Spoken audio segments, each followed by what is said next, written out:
आज मैं आप सबके सामने एक नए टॉपिक के साथ आया हूँ। उस टॉपिक का नाम है टेंस।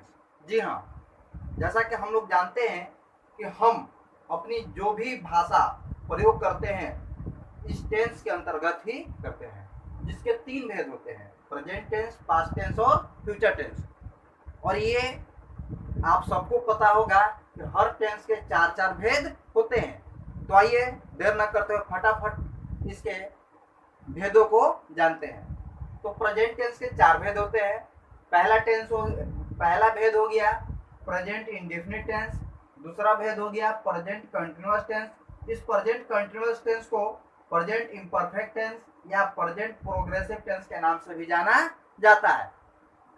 इस प्रेजेंट कंटिन्यूअस टेंस को आखिर इम्परफेक्ट टेंस या प्रोग्रेसिव टेंस क्यों कहते हैं, इसके बारे में मैं जब इसका विस्तार बताऊंगा तो आप स्वयं जान जाएंगे कि आखिर प्रेजेंट कंटिन्यूअस टेंस को प्रेजेंट इम्परफेक्ट टेंस या प्रेजेंट प्रोग्रेसिव टेंस क्यों कहते हैं। प्रेजेंट टेंस का तीसरा भेद है प्रेजेंट परफेक्ट टेंस और प्रेजेंट टेंस का चौथा भेद है प्रेजेंट परफेक्ट कंटिन्यूअस टेंस। ठीक उसी तरीके से पास्ट टेंस के भी चार भेद होते हैं। पहला भेद होता है past indefinite tense, past continuous tense या पास्ट इम्परफेक्ट टेंस या पास्ट प्रोग्रेसिव टेंस। अब पास्ट टेंस का तीसरा भेद हो गया past perfect tense. Past tense का चौथा भेद हो गया पास्ट परफेक्ट कंटिन्यूअस टेंस। उसी तरीके से फ्यूचर इंडेफिनिट का पहला भेद हो गया फ्यूचर इंडेफिनिट टेंस। दूसरा होता है फ्यूचर कंटिन्यूअस टेंस। तीसरा होता है फ्यूचर परफेक्ट टेंस।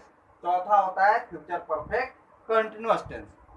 आपसे आग्रह है कि आवश्यकता अनुसार तीनों टेंस के चारों भेदों का नाम अलग अलग लिख लें।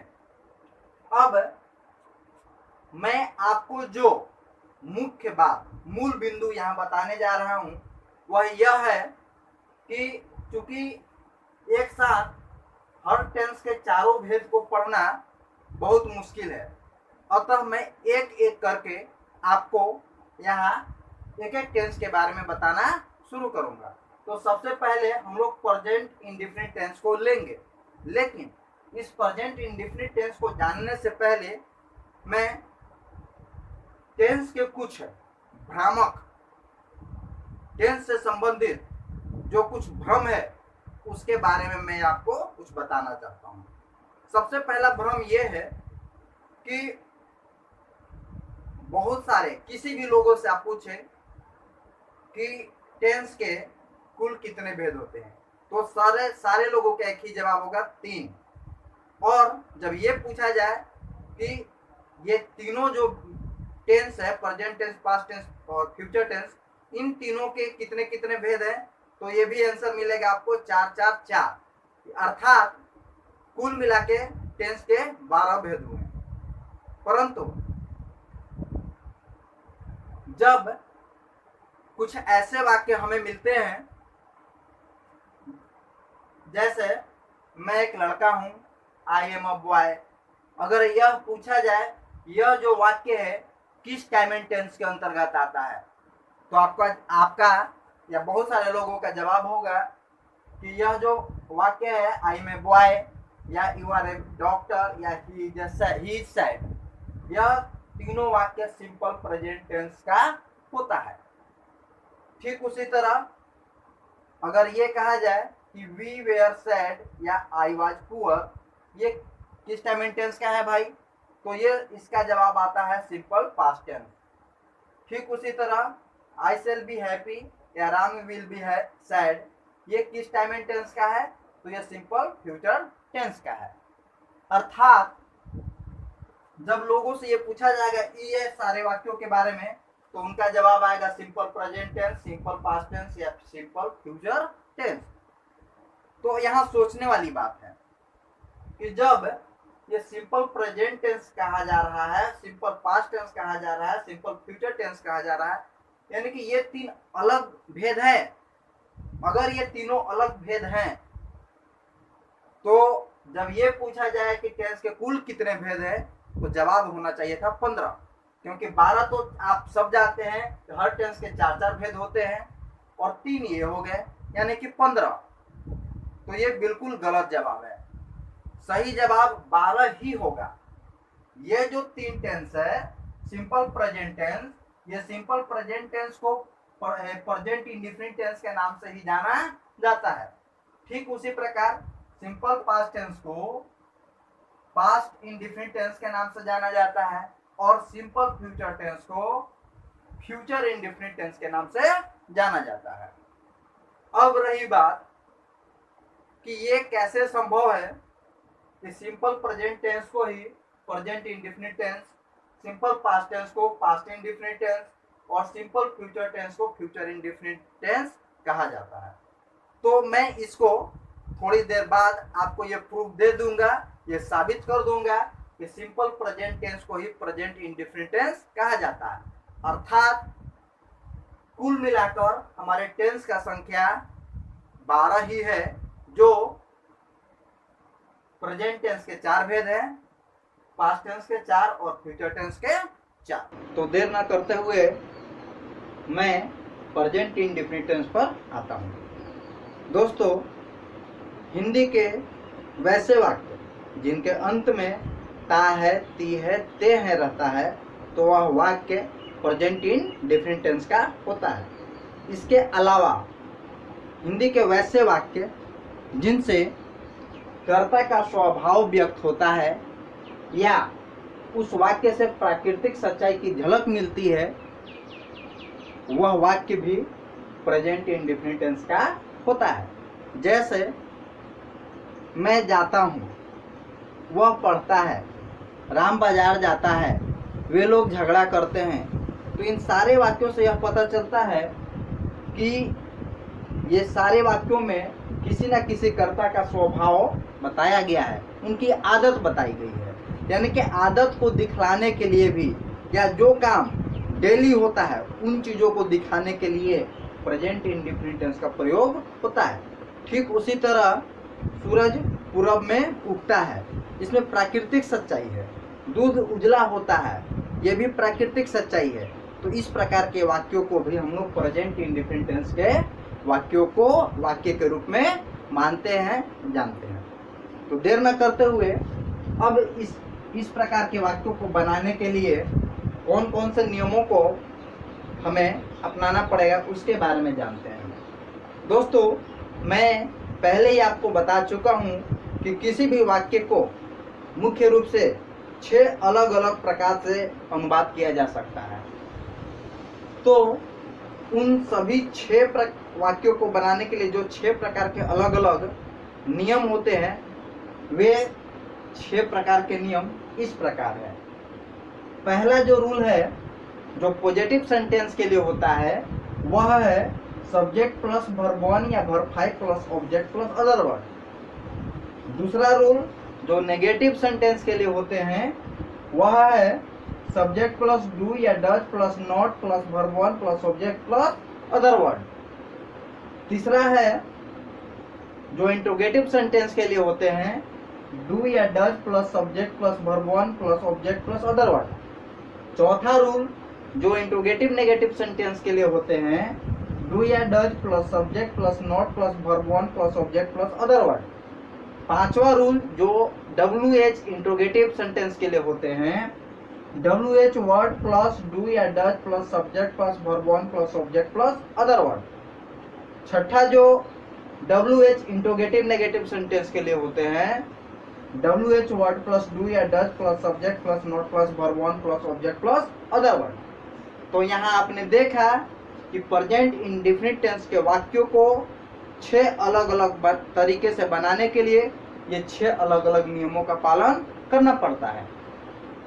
अगर संभव हो तो हमारे वीडियो को पॉज करके या बैक करके इन सारे 6 अलग अलग प्रकार जो हैं उनको कॉपी में नोट कर लें, ताकि आपको बाद में अभ्यास करते हुए आसानी हो। अगर आपको इस 6 अलग अलग प्रकार के वाक्यों के बारे में जानकारी नहीं है, तो हमारा पिछला वीडियो वाक्य के प्रकार को अवश्य देखें। उसके बाद आपको इस टॉपिक को समझने में कोई समस्या नहीं आएगी। अब बात करते हैं, आपने यहाँ देखा होगा कि पहले जो रूल है, पहला रूल में इसमें लिखा हुआ है सब्जेक्ट प्लस वर्ब 1 या वर्ब 5। यानी कि जब हम अनुवाद करेंगे तो कभी ऐसा भी हो सकता है कि कभी वर्ब 1 का उपयोग करना पड़े, कभी वर्ब 5 का उपयोग करना पड़े। ठीक उसी प्रकार अगर पॉजिटिव सेंटेंस को छोड़कर negative, interrogative, interrogative negative, WH interrogative sentence या WH इंट्रोगेटिव नेगेटिव सेंटेंस के वाक्यों को जब हम अनुवाद करेंगे तो वहाँ सभी वाक्यों में वर्ब 1 का प्रयोग होता है, लेकिन यहाँ डू या डज इन दोनों में से किसी एक को ही आपको लगाना पड़ेगा। तो आइए फटाफट जान लेते हैं कि कहाँ वर्ब 1 का प्रयोग करना है, कहाँ वर्ब 5 का प्रयोग करना है, कहाँ हमें डू लगाना है और कहाँ डज लगाना है। इसको याद करने योग्य जो बातें हैं आप इसको अवश्य नोट कर लेंगे। तो पहला जो हमारा पॉइंट है, यदि सब्जेक्ट आई रहे, वी रहे, यू रहे, दे रहे, दो नाम कोई भी जैसे राम और श्याम या दो से ज़्यादा, ठीक है, या कोई भी प्लूरल नंबर रहे तो वहाँ वर्ब 1 का प्रयोग होता है।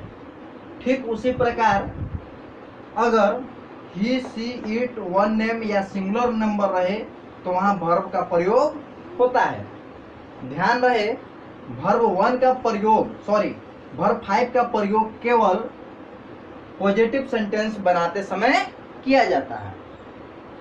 अब आता है नेगेटिव इंट्रोगेटिव या इंट्रोगेटिव नेगेटिव या WH इंट्रोगेटिव सेंटेंस या WH इंट्रोगेटिव सेंटेंस बनाते समय हमें कब और किसके साथ डू या डज का प्रयोग करना होगा। तो दोस्तों आई, वी, यू, दे दो नाम यानी कि 2 नेम्स और प्लूरल नंबर के साथ डू का प्रयोग होता है, जबकि ही, सी, इट, वन नेम और सिंगुलर नंबर के साथ डज का प्रयोग किया जाता है। अब ये बात एकदम आप गांठ बांध कर याद कर लें कि वर्ब 5 का प्रयोग केवल पॉजिटिव सेंटेंस को बनाने के लिए किया जाता है, बाकी अन्य प्रकार के वाक्यों का अनुवाद करने में वर्ब 1 का प्रयोग होता है।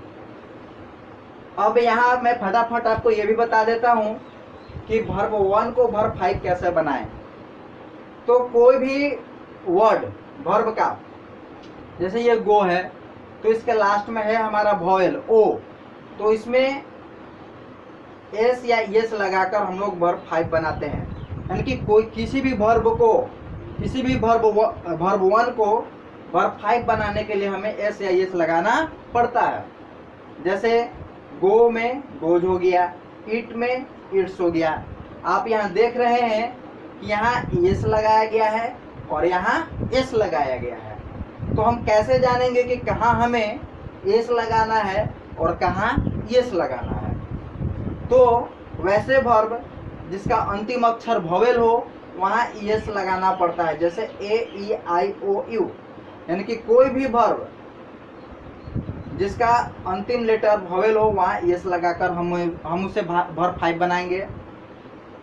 जबकि अगर कॉन्सोनेंट रहे तो वहाँ केवल एस लगाना होता है, जैसे ईट, तो ईट का लास्ट अक्षर जो है कॉन्सोनेंट है, इसलिए यहाँ पर केवल एस लगाया गया है। लेकिन यहाँ कहीं कहीं कुछ अपवाद भी होता है, जैसे टेक। तो टेक में हम देख रहे हैं कि लास्ट में चूंकि खुद ई जुड़ा हुआ है इसलिए यहाँ पर ES नहीं जोड़ेंगे, केवल एस जोड़ेंगे। तो अभी तक आप अच्छी तरीके से समझ गए होंगे कि प्रेजेंट इंडेफिनिट टेंस क्या है, इसका पहचान क्या है, प्रेजेंट इंडेफिनिट टेंस के वाक्यों को बनाने के लिए कौन कौन सा नियम है, कहाँ डू का प्रयोग होता है, कहाँ डज का प्रयोग होता है, कहाँ वर्ब 1 का प्रयोग होता है, कहाँ वर्ब 5 का प्रयोग होता है, वर्ब 1 को वर्ब 5 कैसे बनाया जाता है। अब हम लोग, जैसा कि मैंने थोड़ी देर पहले आपसे चर्चा किया था कि सिंपल प्रेजेंट टेंस को ही प्रेजेंट इंडेफिनिट टेंस कहा जाता है, कैसे। अब इस मुद्दे पर आते हैं, उसके बाद मैं प्रेजेंट इंडेफिनिट टेंस के किसी उदाहरण को लूंगा और उसको 6 अलग अलग प्रकार से वाक्यों को बनाने का काम करूंगा। तो देर ना करते हुए फटाफट अब मैं प्रेजेंट इंडेफिनिट के कुछ उदाहरण को लेता हूं। और मैं आपको बताऊंगा कि सिंपल प्रेजेंट टेंस के जो वाक्य हैं वे कैसे प्रेजेंट इंडेफिनिट टेंस ही है। तो देखिए, सबसे पहला उदाहरण मैं लेता हूँ, मैं पटना जाता हूँ। यह जो है वाक्य के अंत में ता हूँ है, इससे यह पता चलता है कि यह जो वाक्य है प्रेजेंट इंडेफिनिट टेंस का है। इस वाक्य से यह भी पता चलता है कि यह जो वाक्य इसमें किसी कर्ता का स्वभाव को व्यक्त किया गया है। जैसे मैं पटना जाता हूँ, यह जो है उसकी आदत है। तो मैं पटना जाता हूँ ये वाक्य नंबर 1 अर्थात पॉजिटिव सेंटेंस है। और पॉजिटिव सेंटेंस के लिए को बनाने के लिए हमें रूल नंबर 1 का प्रयोग करना पड़ेगा। जो रूल नंबर 1 हमारा इस प्रकार है, सब्जेक्ट प्लस वर्ब 1 या verb 5 plus object plus other 1। अब इसे सोल्व करने के लिए हमें क्या है, देखिए सब्जेक्ट है यहाँ मैं, क्यों? क्योंकि जाने के काम को कौन करता है? मैं। तो मैं हो गया, मैं का इंग्लिश आई, क्योंकि पहले सब्जेक्ट लिखना है। उसके बाद लिखना है वर्ब 1 या वर्ब 5। तो जाना है वर्ब, और जाने का अंग्रेजी जो होता है गो। तो हमें पहले ये डिसाइड करना है कि यहाँ वर्ब 1 लगाए या वर्ब 5। तो चूंकि आई के साथ वर्ब 1 का प्रयोग होता है, इसलिए केवल हमें यहाँ गो लिखना है। तो आई गो। अब पटना हो गया ऑब्जेक्ट, तो इसके बाद ऑब्जेक्ट को लिखना है, तो आई गो टू पटना। ठीक उसी प्रकार वह पटना जाता है, यहाँ पर भी इस वाक्य के अंत में ता है। और ये जो है इस वाक्य में सब्जेक्ट है वह, वर्ब है वर्ब है जाना, और पटना हो गया ऑब्जेक्ट। तो सब्जेक्ट के जगह मैंने लिख दिया ही। अब है वर्ब 1 या वर्ब 5। तो आप यहाँ देख रहे हैं कि गोज लगा हुआ है, यानी कि ही के साथ वर्ब 5 का प्रयोग किया जाता है, इसलिए मैंने ही के लिए वर्ब 5 का प्रयोग किया है। तो ही गोज टू पटना, यानी कि आप देख रहे हैं कि रूल के अकॉर्डिंग हम बैठा देते हैं तो हमारा अनुवाद आसानी से बन जाता है। अब एक नया वाक्य, जो कि क्या वे लोग किताब नहीं पढ़ते हैं, ये वाक्य नंबर 4 है, अर्थात इंटरोगेटिव और नेगेटिव सेंटेंस है। तो वाक्य नंबर 4 को बनाने के लिए रूल नंबर 4 का प्रयोग करना पड़ेगा। तो रूल नंबर हमारा 4 क्या है? डू या does plus subject plus not plus verb 1 plus object plus other 1। तो इसके अकॉर्डिंग मैं इसको बनाता हूँ। सबसे पहले है डू या डज लगेगा, तो सब्जेक्ट के अनुसार हमें डू या डज लगाना है। तो आप देख रहे हैं कि यहाँ सब्जेक्ट है वे लोग, तो वे लोग के साथ क्या लगेगा भाई? तो डू। तो डू, उसके बाद क्या है? सब्जेक्ट, तो सब्जेक्ट लिख देंगे वे लोग का, डू दे। उसके बाद है नॉट, तो नॉट लगा देंगे। उसके बाद क्या है? वर्ब 1, तो वर्ब 1 क्या है? पढ़ना, तो डू दे नॉट रीड। उसके बाद पढ़ते हैं, तो क्या पढ़ते हैं? किताब, तो किताब है यानी कि बुक। और एक बार में एक ही किताब पढ़ते हैं, और ये काउंटेबल नाउन है, इसलिए यहाँ ए बुक हुआ। यानी कि do they not read a book, यानी कि क्या वे लोग किताब नहीं पढ़ते हैं। तो आप देख रहे हैं कि इस अलग अलग नियमों की सहायता से अलग अलग रूल का अनुवाद काफी आसानी से किया जा सकता है। तो उम्मीद है कि अब आप लोगों को प्रेजेंट इंडेफिनिट टेंस के वाक्यों को बनाने में किसी तरह का कोई दिक्कत नहीं होगा। अगर किसी भी तरह का समस्या हो तो हमारे पिछले वीडियो को देखें और समस्या आपका ऑटोमेटिक सॉल्व हो जाएगा। अब हम आते हैं सिंपल प्रेजेंट टेंस के वाक्यों को। ये बताता हूं कि ये कैसे प्रेजेंट इंडेफिनिट टेंस है। तो जैसा कि मैंने आपको पहले ही बताया है कि वह वाक्य जिसमें प्राकृतिक सच्चाई का भाव स्पष्ट होता है, वह वाक्य भी प्रेजेंट इंडेफिनिट टेंस का होता है। तो यहाँ है दूध उजला होता है, तो दूध उजला होना ये प्राकृतिक गुण है, प्राकृतिक सच्चाई है कि दूध काला नहीं होता है, हरा नहीं होता है, ये उजला ही होता है। इस नियम के तहत भी कहा जा सकता है कि ये प्रेजेंट इंडेफिनिट टेंस का वाक्य है, अर्थात सिंपल प्रेजेंट टेंस को ही प्रेजेंट इंडेफिनिट टेंस का वाक्य कहा जाता है। अब प्रश्न ये उठता है या कुछ लोग ऐसा भी कह सकते हैं कि प्रेजेंट इंडेफिनिट टेंस में तो इज आर एम का प्रयोग होता नहीं है, तो यहाँ तो इज का प्रयोग किया गया है। तो इसका जवाब यह है कि इस वाक्य में होता, ये जो होता है ये वर्ब है, और ये वर्ब किस कहाँ से आया है? होना से। बी मीन्स होता है होना, तो होना से ये होता आया है। जैसे जाना से जाता है आया है। तो रूल के हिसाब से पहले सब्जेक्ट होता है, उसके बाद वर्ब होता है, उसके बाद ऑब्जेक्ट होता है। तो यहाँ वर्ब है आपका होना। अब होता है तो कैसा है भाई, यानी कि क्रिया का फल किस पर पड़ रहा है? उजला पर। तो ये उजला हो गया ऑब्जेक्ट, और ये दूध जो है इस वाक्य में सब्जेक्ट की तरह प्रयोग हुआ है। तो आप यहाँ देख सकते हैं ये जो बी जो वर्ब है, ठीक है, ये जो बी वर्ब है इसका ये जो 5 अलग अलग रूप है, कौन कौन सा रूप है? वर्ब 1 हो गया बी, वर्ब 2 हो गया वाज, वर्ब 3 हो गया बीन, वर्ब 4 हो गया बीन, वर्ब 5 हो गया इज आर एम। यहाँ ध्यान रहे कि बी ही एक ऐसा वर्ब है जिसका प्रेजेंट टेंस में 3 अलग अलग रूप होते हैं, is are am. Past tense में वाज और वेयर 2 अलग अलग रूप होते हैं और फ्यूचर टेंस में शैल बी या विल बी। इसके अलावा आपको ऐसा कोई वर्ब नहीं मिलेगा जिसके कई अलग अलग रूप हो।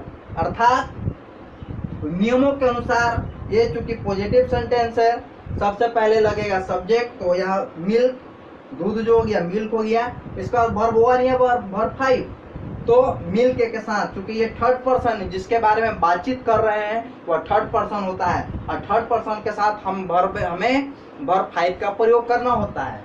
तो यहाँ बी का वर्ब 5 हम प्रयोग करेंगे इज, आर और एम, इस तीनों में से कोई एक। तो इसमें से कौन सा यूज होगा? इज। और इसके बाद हो गया ऑब्जेक्ट वाइट, यानी कि मिल्क इज वाइट। अब तक आपने समझ लिया होगा कि ये जो सिंपल जो सेंटेंस जो कहा जाता है ये प्रेजेंट इंडेफिनिट टेंस का ही वाक्य है।